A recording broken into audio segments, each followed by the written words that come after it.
uulitin ko po, kapag mahal mo, ibinibigay mo ang priority mo.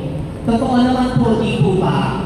Kapag mahal natin ng isang tao, binibigyan natin siya ng oras. Kapag mahal natin ang trabaho, pinaghihirapan natin ito. Kapag mahal po natin ang ating mga pangarap, nagsasakripisyo tayo para dito. Pero ngayon, isang mahirap na pahayag ang ibinabato ni Jesus sa atin. Ang sabi niya, ang umiibig sa Ama o sa ina ng ibig sa akin ay hindi karapat-dapat sa akin. Sa unang dinig, parang ang tigas naman ng sinasabi ni Jesus. Parang sinasabi niya, huwag nating mahalin ang ating pamilya. Pero mga kapatid, hindi po iyon ang ibig niyang sabihin. Ang tunay na mensahe ni Jesus, kapag ang Diyos ang una sa ating buhay, mas mamahalin natin ang ating pamilya ng tama. Bakit? Dahil ang Diyos ang nagpupuro sa atin kung ano ang tunay na pag-ibig. Kapag tao lang po ang sentro ng ating buhay, madali po tayong masaktan. Madali tayong magtampo kapag hindi tayo napapansin. Madali tayong magalit kapag hindi nasusuklian ang ating kabutihan. Madali tayong lumapumapit sa taong mahal natin hanggang makalimutan na natin kung ano ang tama at mali. Ilang magulang na ba dito sa atin ang napipilitang magsinungaling para lamang mapapuran ang kanilang mga anak? Ilan na bang anak ang nakalimot sa kanilang magulang dahil sa sarili nilang ambisyon sa buhay? Ilang pamilya na ba dito, mga kapatid, ang nasisira dahil mas mahal ang pride kaysa ang kapatawaran? Kapag tao ang nagiging sentro, ang pagmamahal ay nagiging makasarili. Pero kapag ang Diyos ang sentro, natututo po tayong magmahal ng may katotohanan, sakripisyo at pagpapatawad. Dahil ang Diyos ay hindi lang po nagtuturo kung paano ang magmahal, bagkus ang Diyos mismo ang halimbawa ng tunay na pag-ibig. Kaya nga po napapanahon po ang ating ebanghelyo ngayon. Bakit? Dahil marami na sa atin ang inuuna ang karir. Wala naman po masama roon. May mga inuuna ang pera. Kailangan naman natin yun sa buhay. May mga inuuna ang social media, ang relasyon, ang sariling pangarap. Wala rin po masama sa mga bagay na iyon.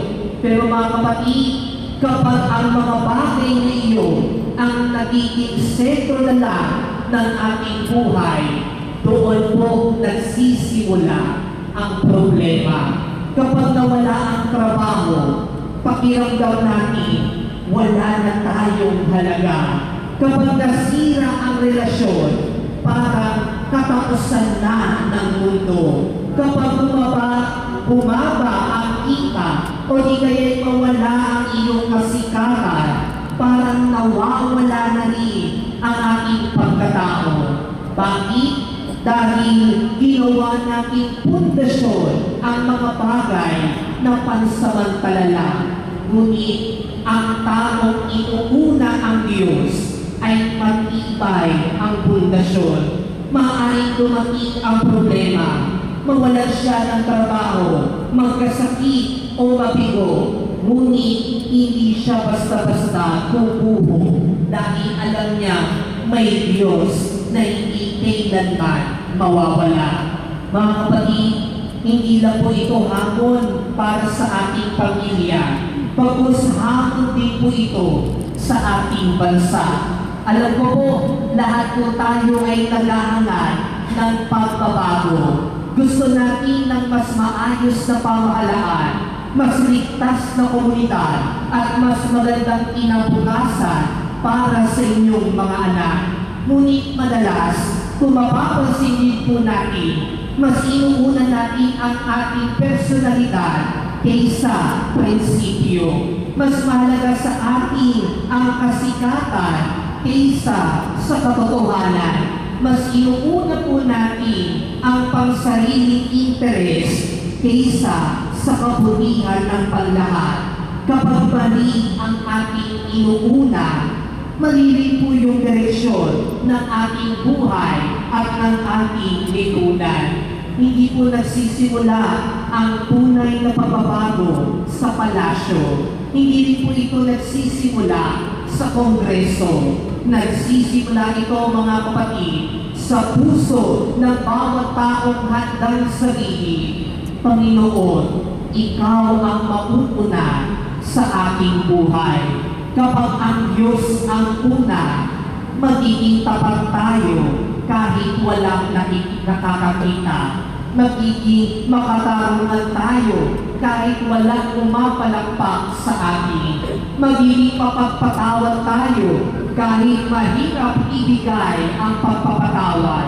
Magiging responsable tayong tao, hindi dahil sa takot tayo sa mga batas, kundi dahil mahal natin ang Diyos. At iyon po ang pagbabago na kaya't baguhin ang pamilya, ang simbahan, at ang ating bansa.